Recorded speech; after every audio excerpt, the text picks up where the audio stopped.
all sci-fi lovers, professional sci-fi practitioners, and my dear students, the shakers and movers of this great event. And also, I must remember in particular, I want to focus on Dr. Narahari, the prime mover of this program, Dr. Navle, who has been designing and getting it executed, and the movers and shakers behind this. I was given a pretty long introduction, which shows what a fossilized character I am. In fact, it is this fossilization which gives me the courage to speak. Dr. Navle said a short while ago that we are conditioned by our pride and prejudice. If I had the sense and sensibility of Jane Austen, then I would have been a victim of his pride and prejudice and not taken a step forward. So, as a former practicing scientist, my whole business is to ask a question, to ask a good question, and try to make a great question. That's all what science is. The title of my talk is Science in Fiction and Fiction in Science, a sort of Russellian paradigm and paradox. That's what I have been trying to do. So I must ask myself the first question, the very simple question, that what is science? That's a question which for which there is no direct answer. Most scientists will say, what I do is science. Science is what scientists do. So there are millions of scientists. They are doing many things. And if their doing is called science, I do not have a common denominator. That's problem number one. Therefore, we look for a respected authority to define science. So one of the finest authorities I like is a mathematician philosopher, Sir Bertrand William Russell. He gave me the simplest definition of what science is. Science is a way of knowing and doing things. Very simple. No unknown words. No need to consult or look up in the dictionary.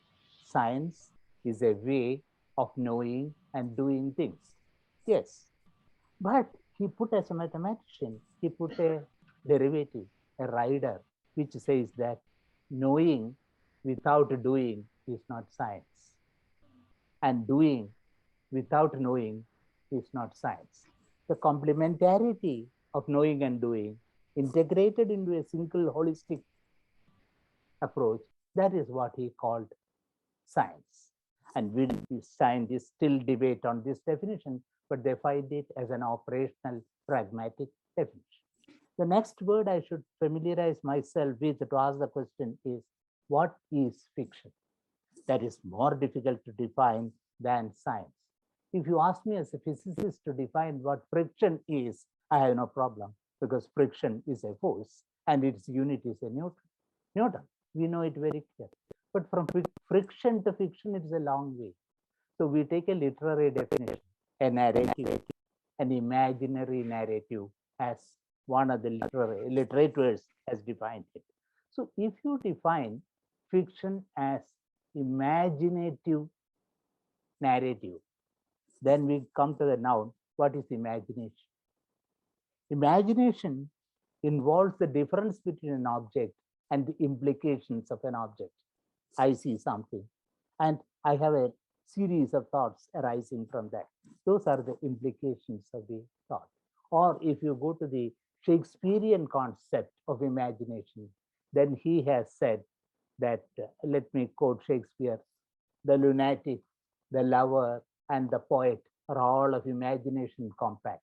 The lunatic, the lover, and the poet are all of imagination compact. The common denominator between lunacy, poesy is imagination. Now, if that is so, then we will have a huge problem of definition of imagination. Now, to understand this concept a little more clearly, and I told you that asking the question is what science is, we again go to the Russellian problem. Once a bystander asked Bertrand Russell, "Sir, which is the shortest way to Arlington Station?" Bertrand Russell cogitated. Arlington Station, I know. Arlington Station, I know. Way to Arlington Station, I know. Shortest way to Arlington Station, I do not know. So this is analysis, and this is paralysis by analysis. That is how questions lead to us. So I was just trying to put the trying to detect, discover, and delineate what is the science in fiction and what is the fiction compound in science fiction. If you look at my title,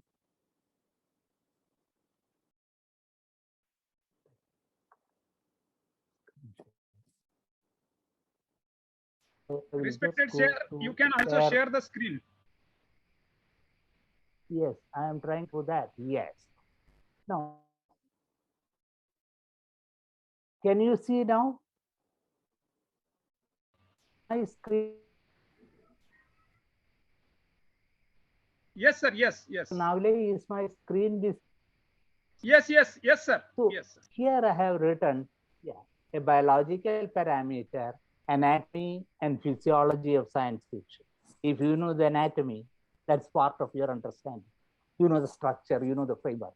But physiology is more complex. It involves a large amount of chemical reactions taking place.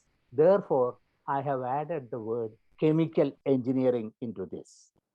So it may look a little a concoction of incompatible science fiction, fiction in science, anatomy, physiology, engineering, chemical engineering. A lot of words. How do we connect these concepts from a scientist point of view? That's what I'm trying to do now. So I said this, I use the word chemical engineering because most of the chemists and chemical engineers and chemical technologists would have read Perry's Chemical Engineer's Handbook. That's our Bible with which we start. We just remember, for simplicity's sake, that what chemical engineering is. The physiology which I referred to in the earlier slide refers to the manufacturing process and products through chemical means.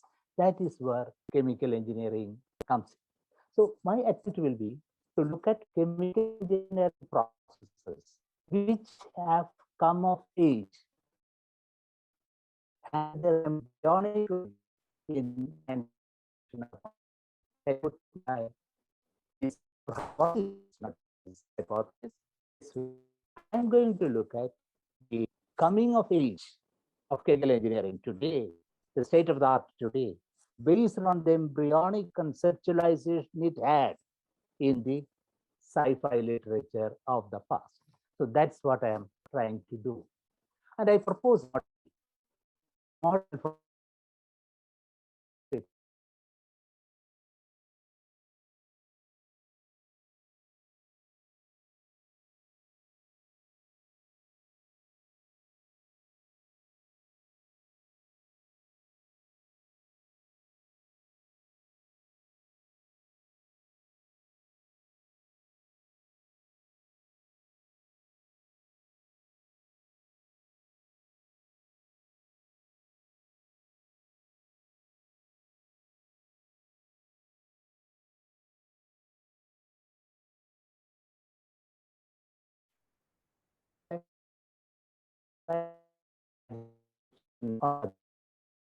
so and this in ratio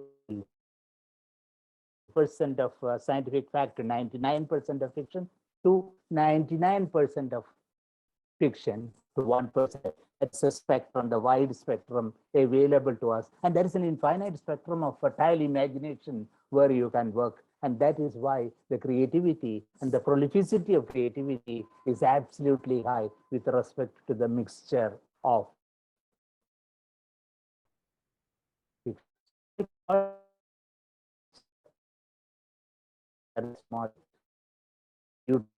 there is a specific composition, there is a specific ratio between fiction and science for a given author for a given subject, in which you will be able to have the right proportion and right ratio. It's this proprietary concern of a writer who get utility. And that utility mixture can be that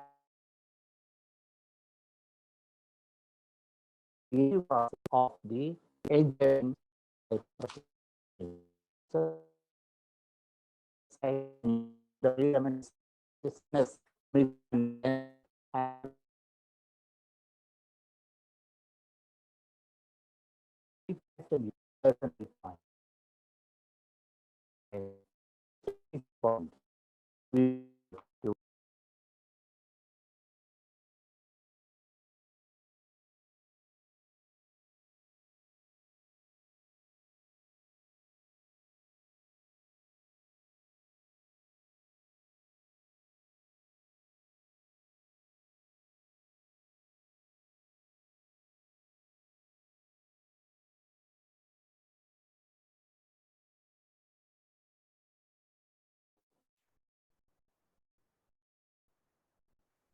are you able to see my screen? Can you see my screen? Yes, sir. It is perfectly visible. There are electromagnetic features. Can you see my screen now, Dr. Navile? Sir, yes, it is perfectly visible, sir. Is my screen visible? Yes, yes, sir. Oh, thank you so much, because I look for some response whether I am speaking, because I am already speaking to an empty screen, and Yes, that sir. if that screen doesn't show you something, I won't be able to see. So We we are look at listening. the, oh, thank you very much. So please, some of the scientists who have made a professional career and excelled in sci-fi, and we have the classic example of Sir Isaac Asimov, a biochemist conditioned by the structure of matter at the chemistry and biology level. He had that synthetic mind which enabled him to catapult himself into a position of eminence. I propose to suggest that his grounding, firm foundation, the terra firma on which he stood, is biochemistry. And from there, he could launch into the wild and the wide world of sci fi. Now, you look at Arthur C. Clarke, another doyen, stellar figure in sci fi. He was physics and mathematics. Now, that combination sharpened and honed his intellectual skills to such an extent that he could apply his basic understanding to the imaginative narrative which he did. Now, I just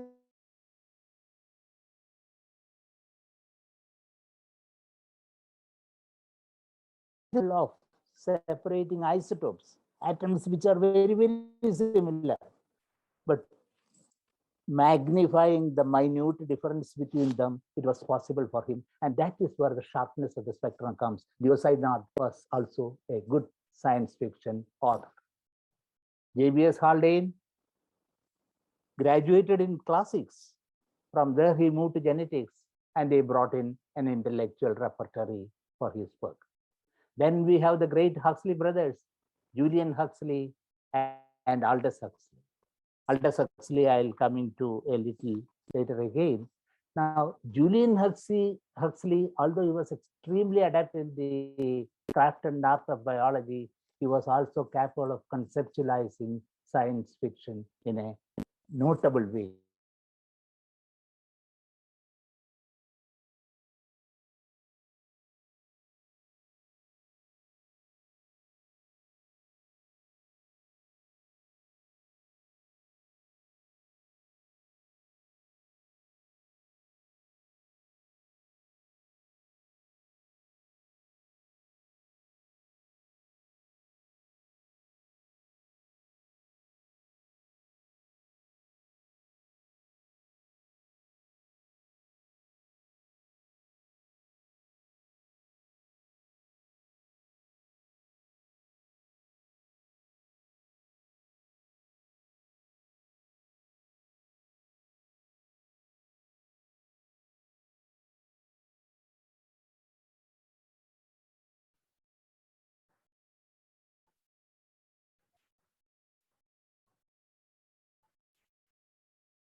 Hello, sir.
Can you enable screen sharing, please? Yes, sir. Yes, yes. Within 1 minute. Yeah. Uh, Allow to? Yes. Yes, sir. Access is given. Please proceed. Oh, thank you. Thank you.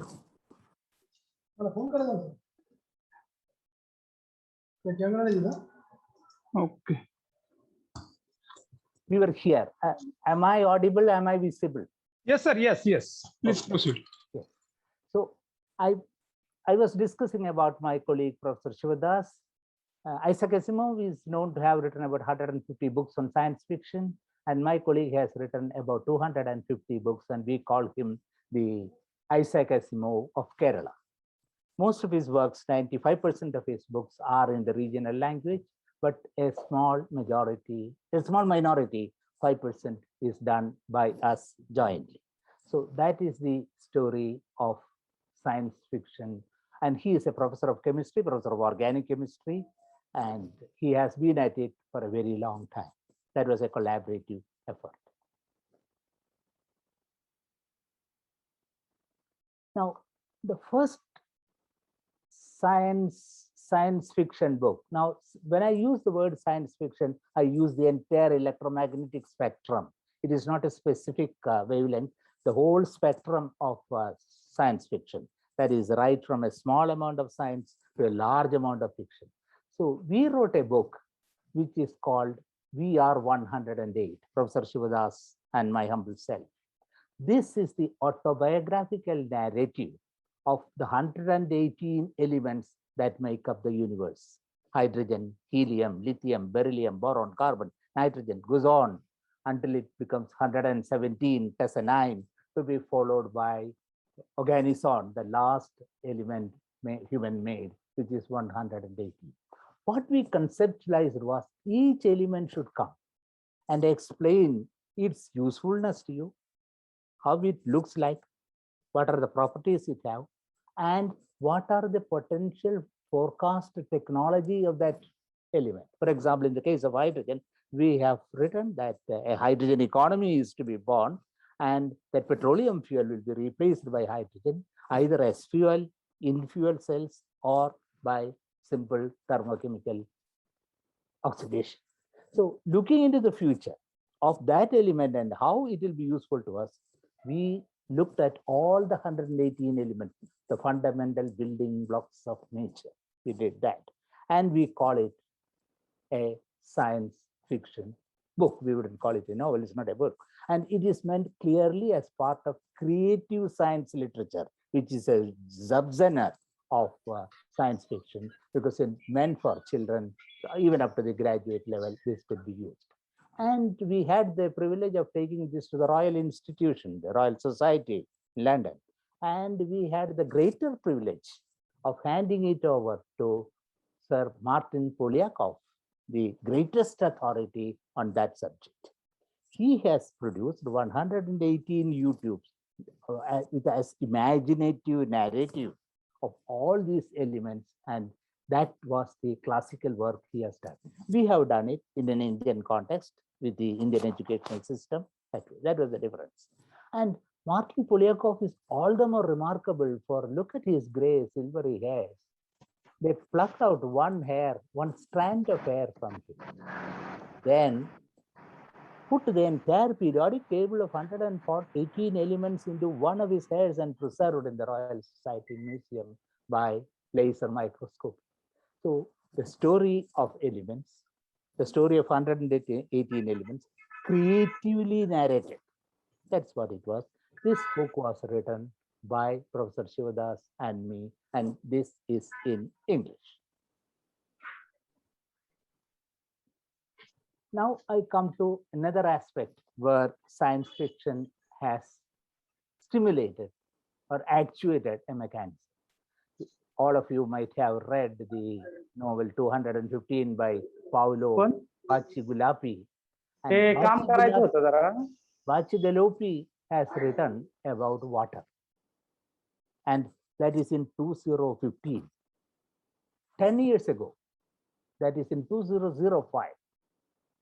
To take this fact about water and the lack of water, we had the International Science Storytelling Conference in Singapore.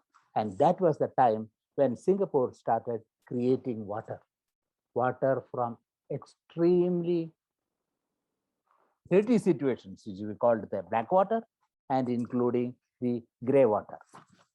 And so the water knife by Bacigalupi will give you the science fiction aspect of it.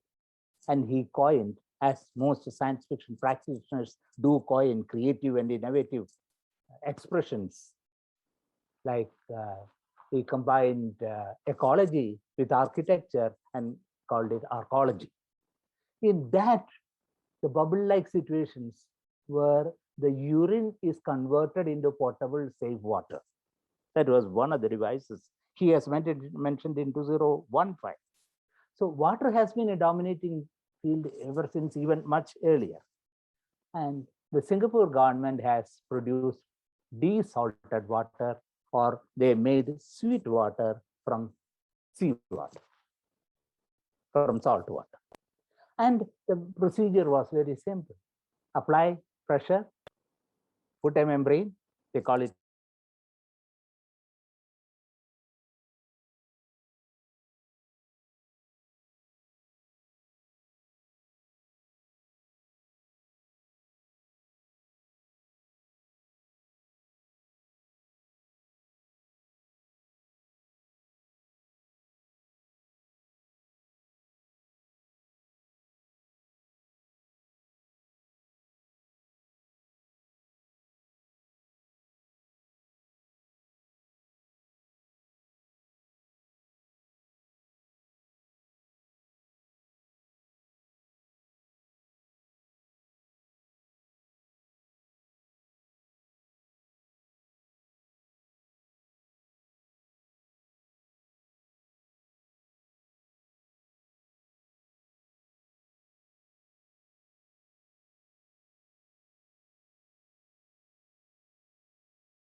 I think the great professor is facing some network problem.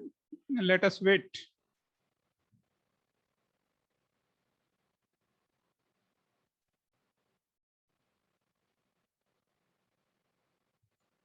Am I audible to you?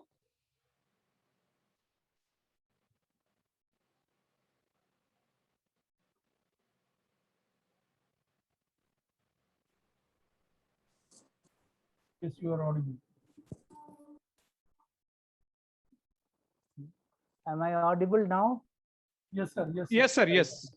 Okay, then I will go to slide share.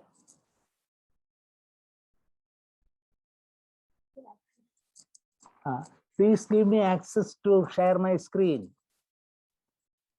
Dr. Navile? Yes, sir. Yes, yes. Within 1 minute. Yeah.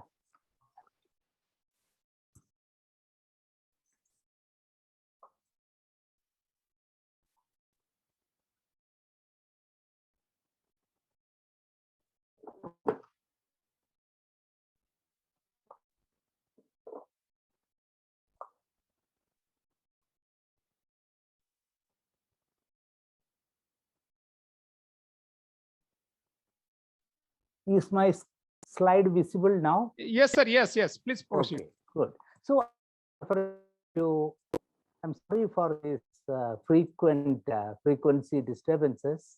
It's raining here heavily. Yes. So I was just mentioning to you that desalination process is very simple. In simple terms, it is you take seawater, apply a little pressure on it, the fresh water comes out, and all the salt remains here. This is the simple chemical engineering process, which was described in science fiction, not in this process, but a way of making fresh water, including from urine. And this is the plant that the great Singaporeans have built as their master technology craft in chemical engineering and what is available. And the Prime Minister, to promote this, was drinking this water. This is called direct potable water. So it happened. So I was given an opportunity to popularize this concept of desalination among the school children. And we did an experiment, which was a typical sci-fi experiment. So we have to create, absolutely fabricate, or we have to engineer a story. And that story should have the right proportion. It should be eutectic, eclectic, model, compliant. So we were searching for a story.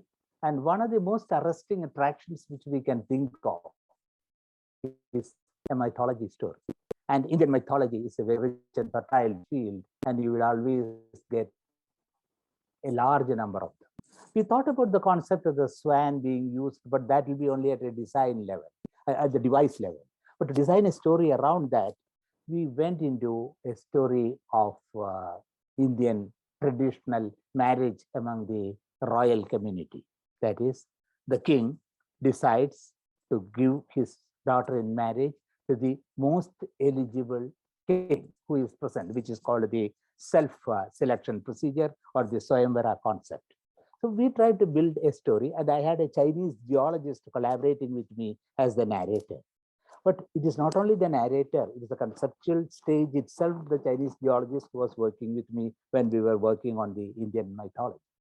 So we decided the story, we will put it it is a very small story.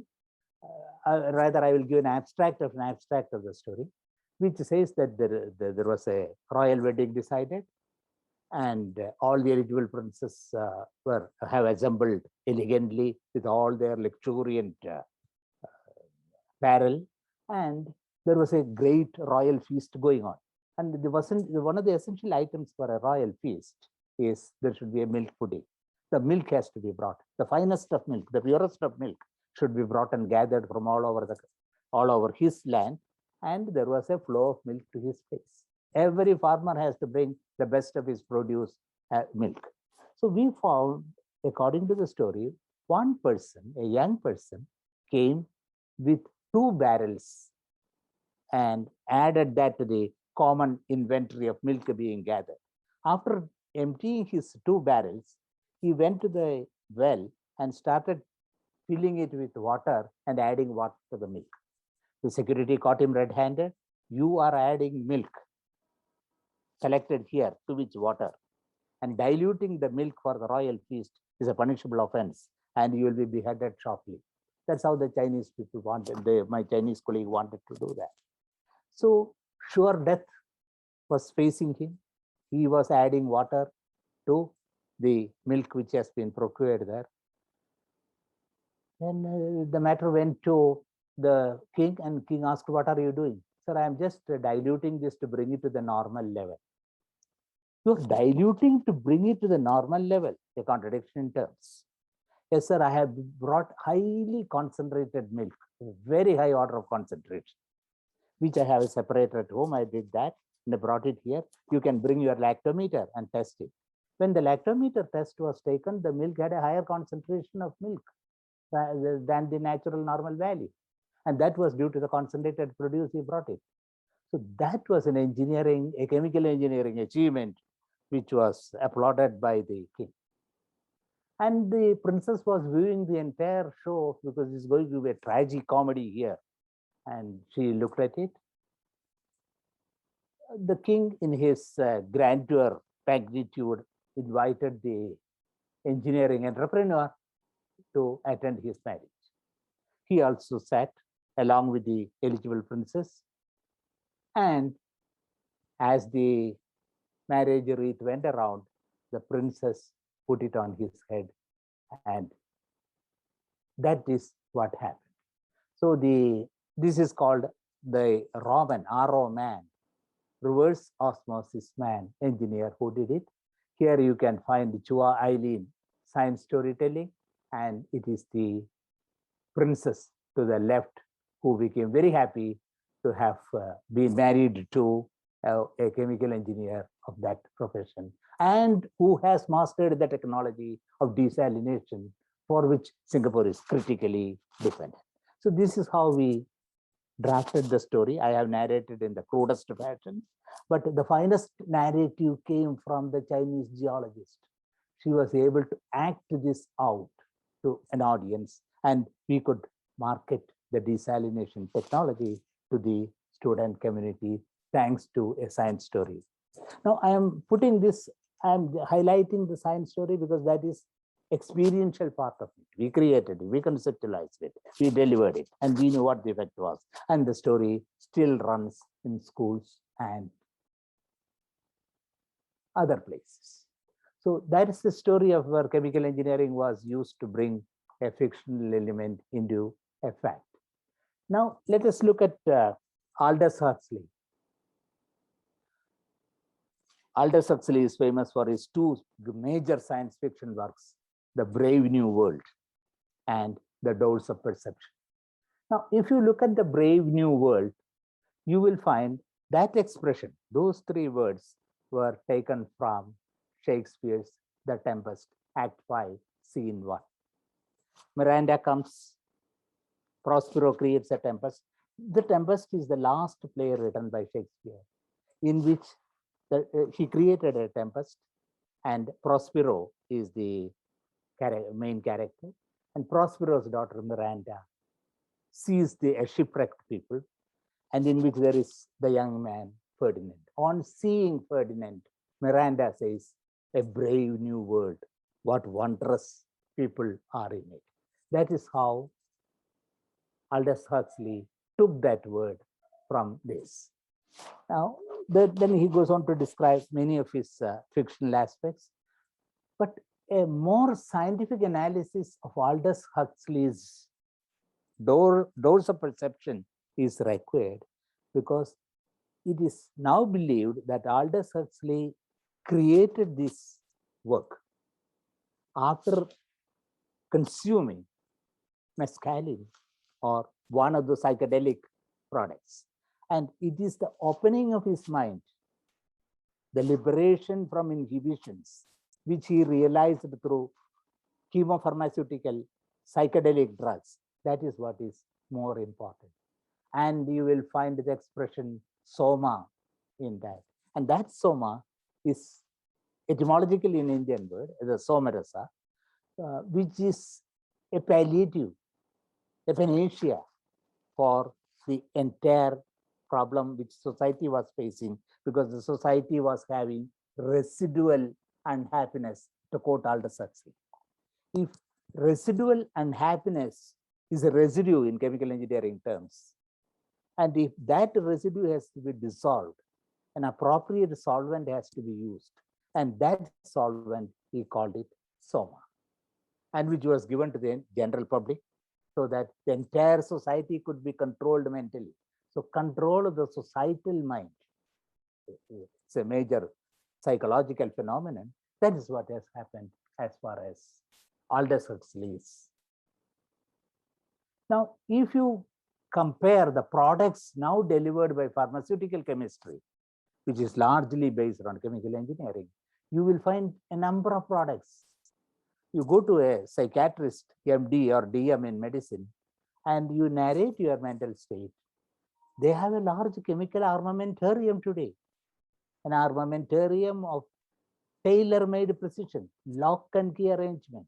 If this is the problem and if this is the lock, here is the key which it can open. Let us begin with antidepressants. Schizophrenia is being managed by Prozac. And even mild additives like a nicotine in tobacco or codeine or in Benadryl, the cough syrup we take. All these things are chemicals which have distinct effect on our central nervous system and in our neurochemical systems. And Aldous Huxley was speaking about that horizon, the expanding horizons of chemical pharmaceutics, which he did that.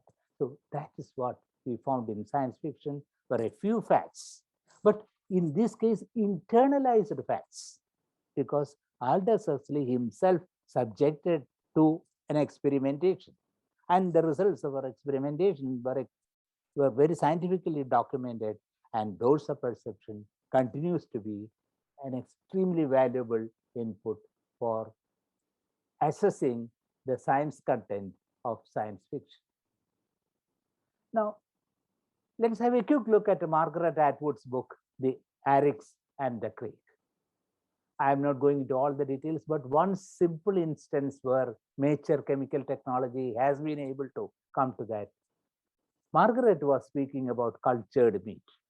Instead of the meat which is being produced by the animals, she conceptualized a scheme where using tissue culture and rapid multiplication by tissue engineering, cultured meat could be produced. And today we have experimental evidence of having cultured meat. And what needs now is a scaling up of a chemical engineering process. So science fiction to chemical facts. Let us just take our mobile phone. Our mobile phone has a glass. Most of us today the glass is fragile and its basic tendency is to break down. We can smash glass into smithereens. That's what a glass is normally known by its capacity to break down. Now, the gorilla effect was explained to us in great detail by the book, The Hitchhiker's Guide to the Galaxy. So Donald has told us that in one of the products, there is a list of about more than 30 or 40 technological innovations he has described. One of them which we have become absolutely familiar with, and is one of the daily products which we use, has been manufactured by Corning Glass. And they have now produced the Gorilla Glass, which was conceptualized in the science fiction novel. Now, glass, we all know, which we use very frequently, is sodium aluminum silicate. We take soda, sodium carbonate, we take lime, calcium hydroxide, and we take sand, silicon dioxide, and these three components are washed and cleaned properly and brought it into differential proportions into a proportional mixer, then heated in a furnace or molten, and then you will get what is known as molten glass, which you can also get a float gas today. And that glass, by a simple ion exchange process, the sodium aluminum silicate is converted into potassium aluminum silicate. Sodium and potassium, lithium, sodium, potassium, rubidium, they all belong to the same family of chemical elements. But when sodium has been replaced by potassium, the gorilla effect comes. That is, the glass is no longer fragile or breakable as it used to be. The very glassy property, it is unthinkable, has been completely replaced by a non-glassy feature of unbreakability. And the mobile technology runs on it in great need. So an embryonic concept, from the concept to the practice, to the engineering, and to the deliverables. And that is where from ideation to deliverable, we find the embryonic points in the sci-fi system. Let us come to the most popular Harry Potter, the Harry Potter series. In the Harry Potter series, the first one, we will find the Philosopher's Stone. The Philosopher's Stone is a very imaginary stone which can transmute base metals like iron, lead into gold, because gold is the most precious of all metals. And converting that, the converter or the transmuter is called the Philosopher's Stone. This is what alchemists wanted to do. There are very genuine alchemists who have devoted and committed their entire professional life to this conversion of base metals into noble metals or great, precious, costly metals. But that normal chemical engineering route did not take place. But then came nuclear chemical engineering. And nuclear chemical engineering started transmuting one metal into another, one element into another. In nature, as our book 118 says, there are 92 elements present in nature.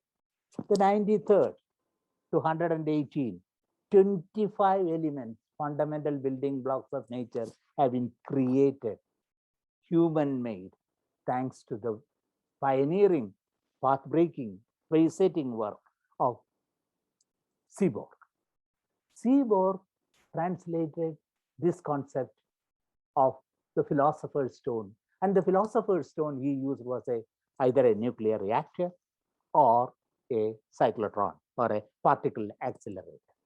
The classical example, the most notable in the historic event, is his conversion of the last metal found in nature, uranium, into something which doesn't exist in nature, into plutonium. And that was the plutonium which was used for making the bomb at Nagasaki, the plutonium bomb at Nagasaki.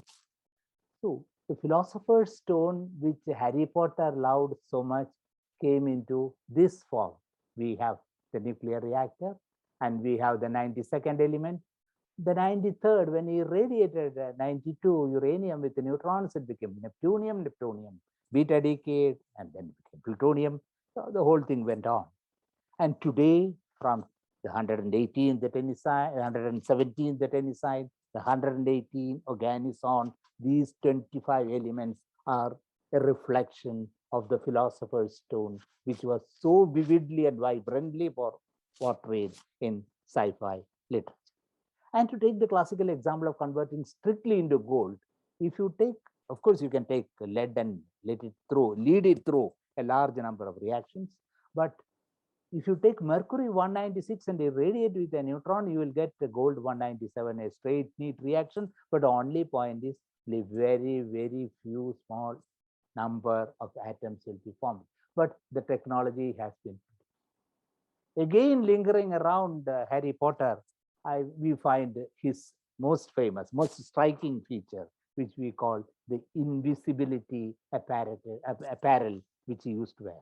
To wear a cloth, you will not be seen. So not to be seen was the aim of the invisibility cloak. And today, chemical technology has made rapid strides in approaching that. If you look at the fullerenes or the new forms of carbon, carbon is known to all of us. In fact, the carbon is one of the finest topics for science fiction. You have the diamond, you have the graphite, you have the poor charcoal, then you have the fullerenes. So all these things come from the element carbon. And if you take this carbon, make it into a microfine particles, nanoparticles, not micro, beyond that, the ultimate smallest particles, then weave a fabric out of those particles. It is possible for you to reach invisibility stage. Of course, there are several approaches being made to make fabrics, weavable fabrics, into using nanoparticles. And surprisingly, biologists are now studying the phenomenon which squids display and how they can merge wonderfully well into their environment and totally disappear from our perception. So those phenomena are being intensively studied, and not only studied, and also being tested in the laboratory. Let me come back to the solar power. Today, we are so fed up with carbon. We do not want a carbon economy. We don't want a fossil fuel economy. And therefore, you will find that we have Hugo's book, Ralph 124C 41 plus. So the title is very interesting because 124 is 1, 2, 4C. 4C stands for 4C and for one another. 1 to 4C for all others. So that was how he numerically condensed that information into the title. And the most important aspect, there are two aspects which his science fiction novel carried. One is the use of the solar energy. And that he said that it will be possible to tame and to control the power of the sun as an empowering energy for our system. So that is one aspect, the solar power. And the second one is he was speaking about enormous amount of power which is to come from fusion. Now, as far as the solar power is concerned, today we have the photovoltaic technology, and we have advanced. Earlier, it was the silicon technology, which was totally mastered by chemical engineering processes, then advanced photovoltaic cells came, and today we have the Berkowitz crystals being created. So it has become a reality, a fact. Deliverables were made by that embryonic concept. The one which is now lingering in our imagination, probably attracting our attention, most of the scientific attention is gravitating to fusion, and we have the 1955 statement, heroic statement by Dr. Homi Bhabha, that he said, when fusion has been brought in, has been mastered, there will be no shortage, there will be no dearth of electrical energy. That means a civilization which can flourish on the strength of its perennial input of energy will be available to us. That was the forecasting or the foresight or the technology forecast of a scientist. It was not a science fiction element, but the science fiction element could be found in the earlier book I referred to. So coming back to the scientist projection and the science fictionist projection, we all come to the fusion. All that we do in fusion is we need isotopes of hydrogen. Hydrogen has got 3 isotopes, the normal simple hydrogen with 1 proton, 1 electron revolving around it. We have its brother deuterium, 1 proton, 1 neutron with an electron revolving around it. And we have the heaviest hydrogen, which is called a tritium. So that's how we do it. So if you take the 2 isotopes of hydrogen, deuterium and tritium, the stable and the unstable isotope, and bring them under extremely high temperatures and pressures and temperatures conceivable only within the interior of the sun, the reaction will take place, and you will get the innocuous helium and a neutron coming out.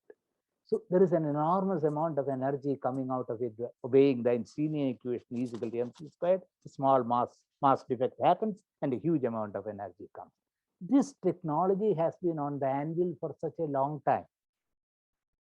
And today we are getting reports in current journals that there have been breakthroughs in this. So we are on this path towards realization of fusion energy, which ought to have happened according to Dr. Bhabha long ago. Here you are finding a magnetic confinement of the process. See the engineering aspect that has gone into it. The confinement of the plasma is being done over there. And now I come to one of the most fascinating topics in science fiction, that is travel to the space travel. Now, space travel, virtually every science fiction writer has utilized it to varying degrees of success and is strongly embedded in the imagination of all science fiction literature. I just want to show you, I have earlier mentioned to you my collaborator, my intellectual collaborator, Professor Shivadas. Both Professor Shivadas and myself, we work for an educational magazine called Labor India, which is owned by George Santosh Kulangara, who is the next Indian to travel to the space. So we have been discussing space travel, Professor Shivadas, Santosh, and myself, for this magazine for a very long time. 1997, he bought the first space tourist ticket for 2.5 lakhs. And since then, he has been waiting for this.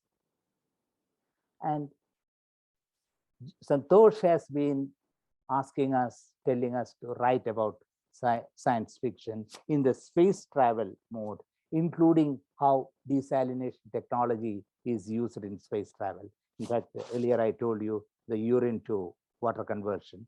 So we have been writing on a large number of topics associated with management of human life within space, with respect to the students and the high school students and the college students. So that was the encouragement we have been receiving from him. And it's very happy to note right now space travel is described by him through his audiovisual presentation, which is called Sanjaram, the Travel. He has undergone training with simulated conditions, and now he describes what he feels when we undergo a training. So from the very evanescent concept of a space travel, today we have the hard physiological exercises we have to undergo, and Santosh has been undergoing this, and he has been explaining to us how the reality of space travel has come close to our house and to within our front fold. He is waiting, and we do not know when he will be called to the space travel. So my survey here is, I have been looking at science fiction from an engineering perspective. And engineering, we should understand, is design in constraints. So what are the constraints available? Conceiving those constraints and applying them to the deliverables, that is what the design under constraint stands for.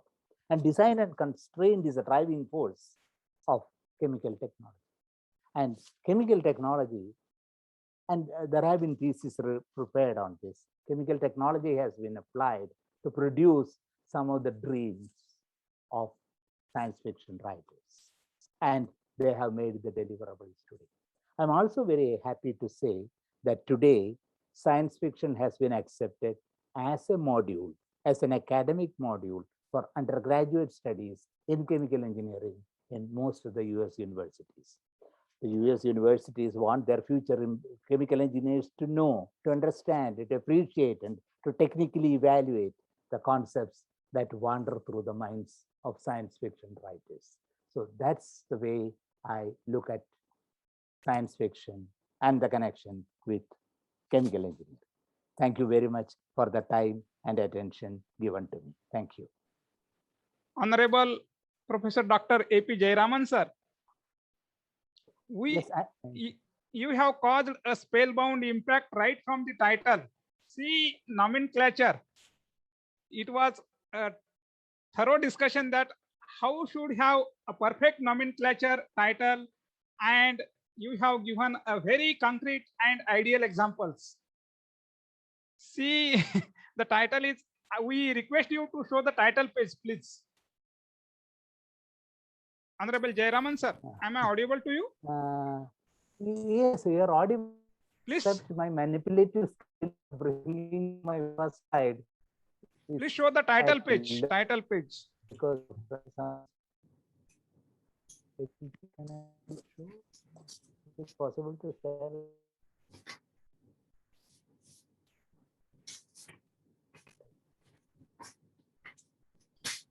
Honorable sir, Honorable Jayaraman sir.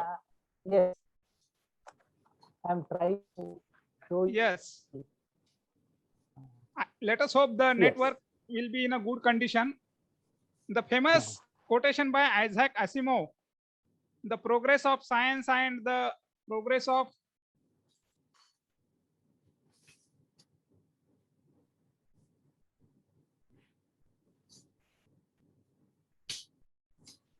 of society is no more parallel. There is huge gap between scientific progress and nowadays see the use of mobile uses and misuses. How can we bridge the gap between science and scientific society, scientific values and literary values, science and science fiction? Yes, it is very much feasible, sir.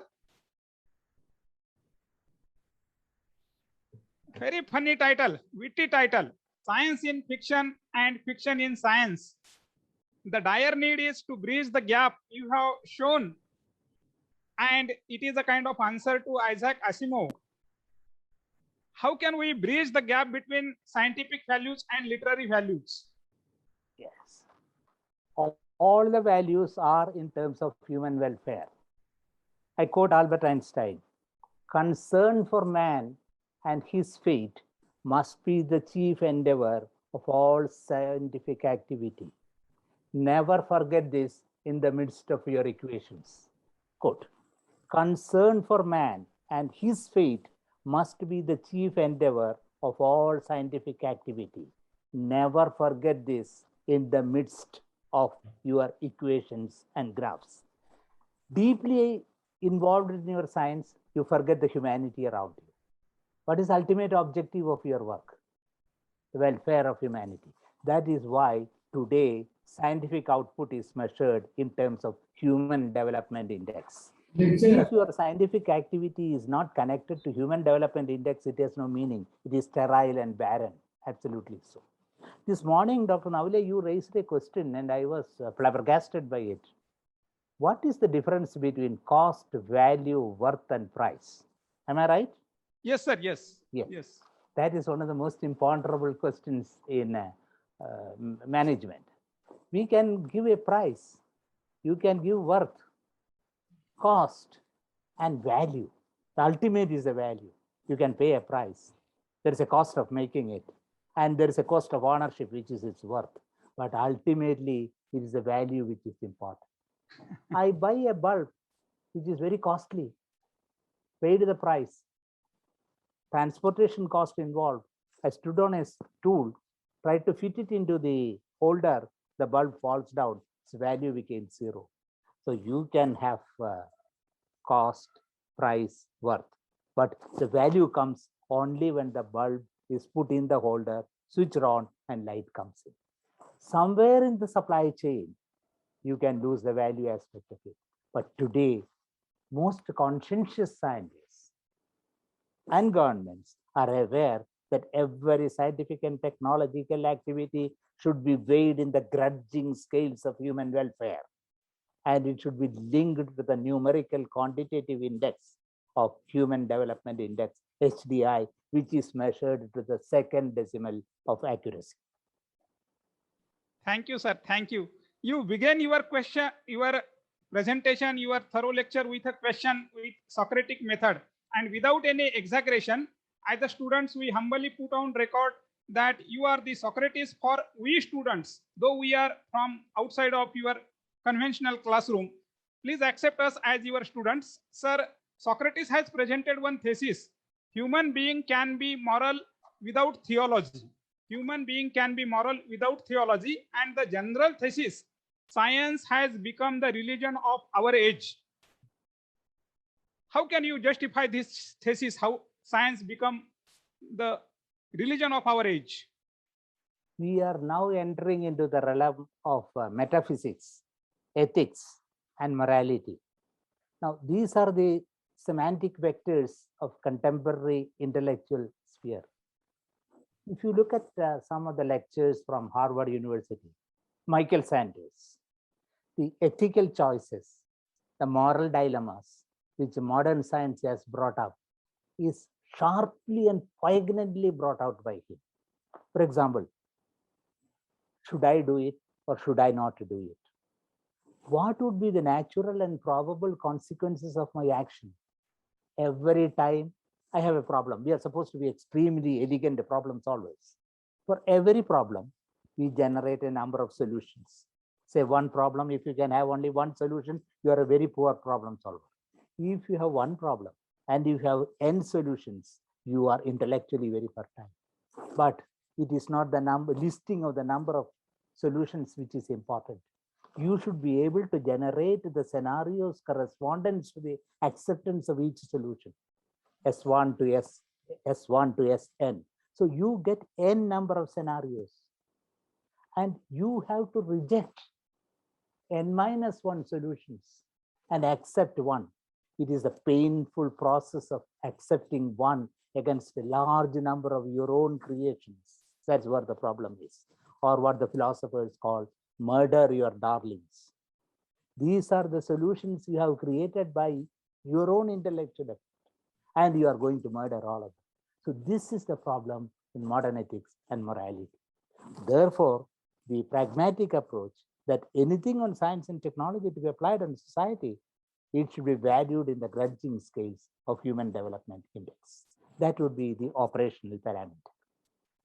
Thank you, sir. Thank you. Even before the declaration of the new education policy, new education act, you have already bridging the gap between humanities and science. Our students are also here, Harshada, Vaishnavi, and even many scholars are very eager to have a dialogue with us. On behalf of the student community, I invite Harshada, a student of graduation of Devgiri College. Harshada, am I audible to you? Yes, sir. So am I audible? Yes, yes, please. So could you please allow me to switch on my camera? Yes, yes. 1 minute.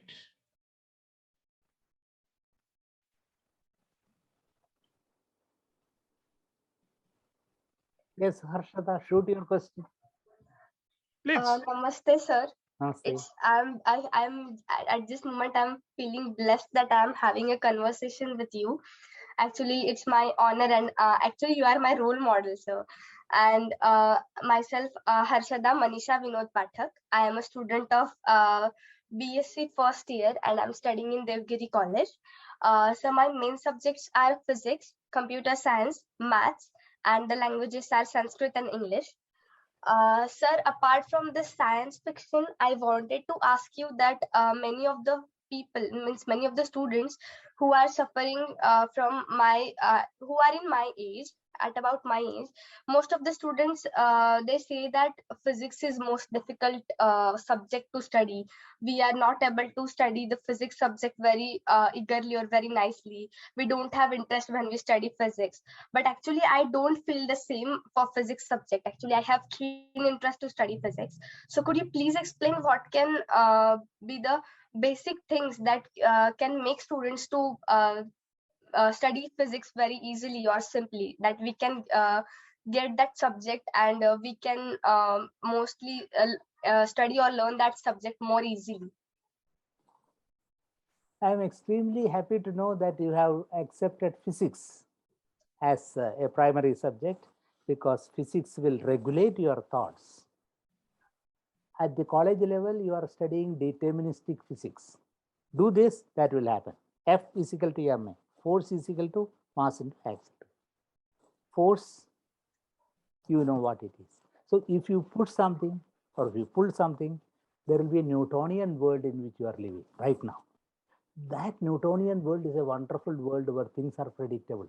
If you do this, this is the cause, this is the effect. So it will be a very pleasant life if you understand your physics well. If you do this, this will happen. If I keep a coin on my table and if the coin vanishes, the only reason is either wind has blown it or somebody has taken it. I should be able to explain. This is called saving the phenomena in our life. Physics gives you the leverage of understanding the world. When I say the word understanding, means you technically understand and appreciate. You should be able to do something based on your physics. Now, from physics, and you have also mathematics, which is one of the strongest combinations, maths, physics, mathematical physics, and physical mathematics. You will be very sharp in your analysis of the problems. In fact, some of the most complex economic problems of today are solved by physicists. The volatility of the share market is deterministically predicted by physicists, and physicists have created a wonderful world. I would strongly recommend that you should read Richard Feynman's work on physics. 3 volumes of lectures by Richard Feynman.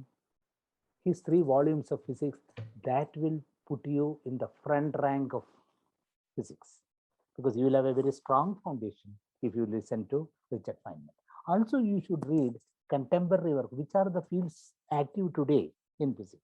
Cosmology things are happening. Quantum mechanics things are happening. So you should also be able to keep yourself abreast of the hot spots of physics today. But after a strong foundation, you can build a superstructure only you have a strong infrastructure. So read Richard Feynman's 3 volumes. That will put you on top of the class.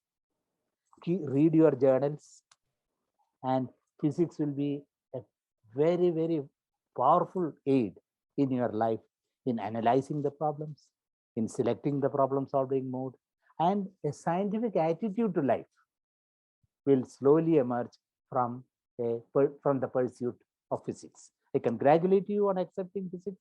Try to absorb as much of physics as is possible, and you must keep a physicist's approach and a physicist's worldview.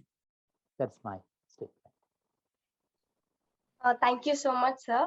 And I also wanted to ask a question that actually I want to make a career in astrophysics.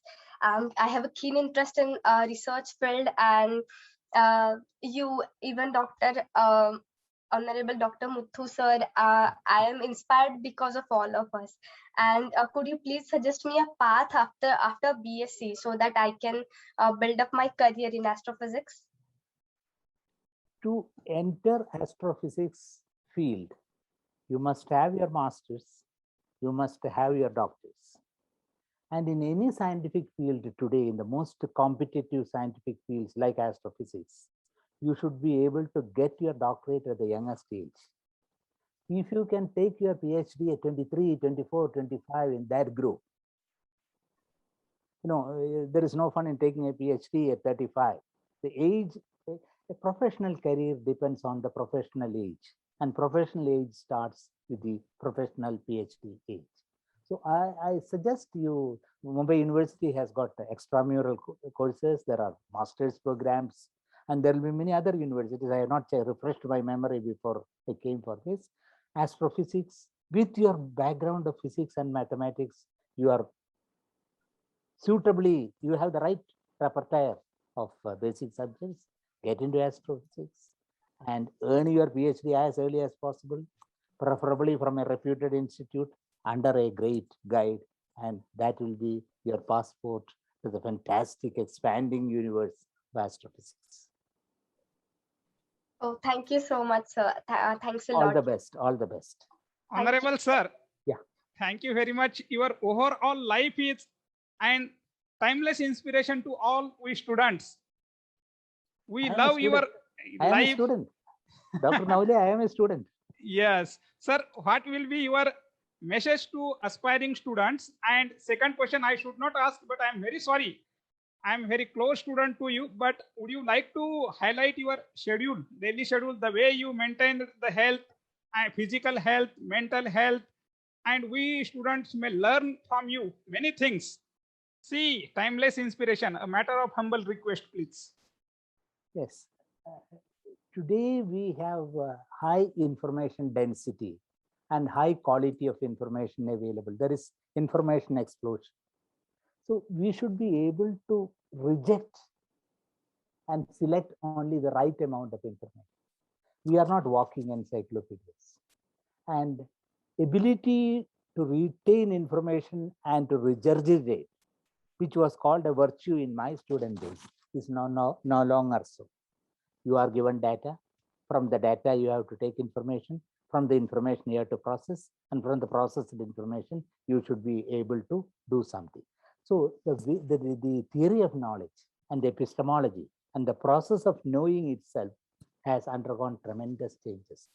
There are cognitive psychologists, cognitive didactic specialists. They will tell you how to study and how to master the ability of the problem solving mode. So that is the student aspect of it. The second one Dr. Navleji was asking me is how I keep my mental health. Keeping mental health is extremely important because you can always be distracted. And the distractions are so many, there's an infinite number of distractions. So each on to a few subjects where you are, I am not a specialist in many subjects, but the ability to master a subject with the minimum amount of time on that, that is the art of retrieval of the basic information on any subject. So that is an art and a craft which you have to cultivate. So you should have depth of knowledge in one or two subjects. You should have breadth of knowledge in 3 or 4 subjects, and you should have a stretch of subject, a stretch of imagination where you can apply. So that is how you become disciplinary domain knowledge, interdisciplinary knowledge, and you have transdisciplinary knowledge. And above all, to remain as a perpetual student, thinking that the universe is of ignorance and you go on a building a knowledge universe for yourself. That's what you should do. And if you're absolutely immersed and dedicated to a certain subject, that itself is an intellectual pursuit and an intellectual tonic, which will keep you in good health, both in good sound mind in a sound body. That always happens. Thank you, sir. Thank you very much. I will ask only one question to you, that the father of India rightly stated that the destiny of a nation lies in a classroom. Our college has acquired A++ college, Devgiri College, very, very famous. But accept the statement of M.K. Gandhi, the destiny of a nation is built in the classroom, shaped in the classroom. What tips, as an experienced scholar in many fields, would you like to give the colleges and institutions to serve the society for the development and construction of the nation? Sir, please, it will be very, very useful. Mohandas Karamchand Gandhi's classic statement that the classroom is the birthplace of civilization is 1,000 times more valid today than it was in his time. The classroom, the single critical variable for the human civilization is the teacher. It is the teacher who shapes the knowledge world. And in a knowledge economy, we are now products of a knowledge economy. The classrooms will decide what the shape of that economy will be. The entire social burden of building a society, a welfare state, is now in the hands of teachers. How they teach, what they teach, their dedication, their commitment, their rapport with the student community, of how they are able to transfer the contemporary knowledge to them, not only the information content of it, but the information processing capacity. A new age of teachers alone can make a new age of a new society. They are the designers and the destiny of the nation. There is no doubt about it. Otherwise, knowledge will remain in books, the past. And today's teachers are not only knowledge transferers, they are also knowledge creators. Production, distribution, exchange, and consumption. These are the 4 parameters of the knowledge economy. So the teacher is at the production of knowledge. You have research scholars. You are not just transferring what has been stated in a 10-year-old textbook. So we have research colleges where knowledge is being created. So production and then distribution. What is the use of producing if you cannot distribute? Absolutely useless. And you can distribute, but it is not exchanged and consumed by the student community, no use. So the teacher has to play the supply chain of production, distribution, exchange, and consumption in an ideal fashion. Then and only then Mahatma Gandhi's dream will come true.